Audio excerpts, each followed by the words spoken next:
Are you here for the book recommendations, or are you here for the learning and reading strategies and implementation strategies? Or are you here for both?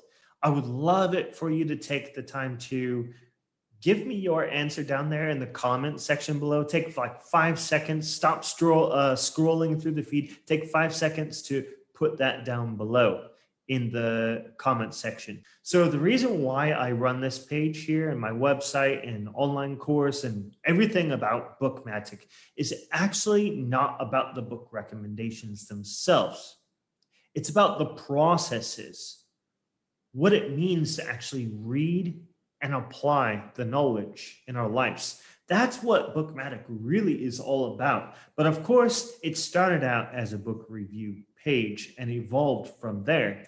And if you're here for the book recommendations, that's fine. That's great. I'm still going to be posting about books and things like that, because that's, of course, what includes in the reading processes and how we internalize that knowledge, remember that knowledge, put it into a plan and take action on it, which is actually the most important thing.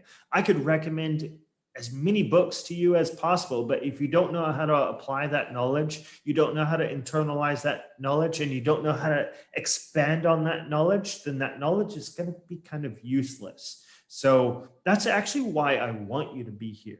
I hope that this video is a little bit more of an explanation about why BookMattic exists, why the website exists, why Instagram, why YouTube, why all of it, why, right? So that's why I'm here, to help you internalize that process, to actually improve your life through these reading and action taking strategies for readers that are action takers or readers that want to be action takers.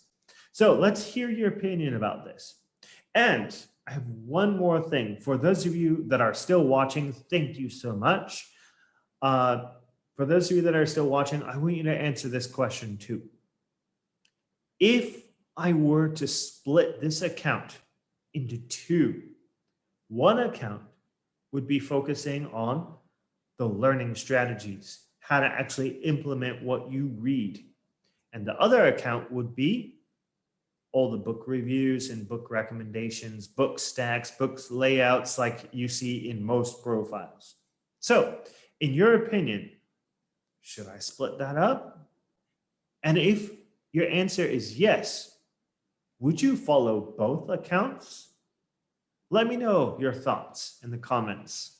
Thank you so much for watching, for everyone who has stuck to the end. And I'll see you in the next video.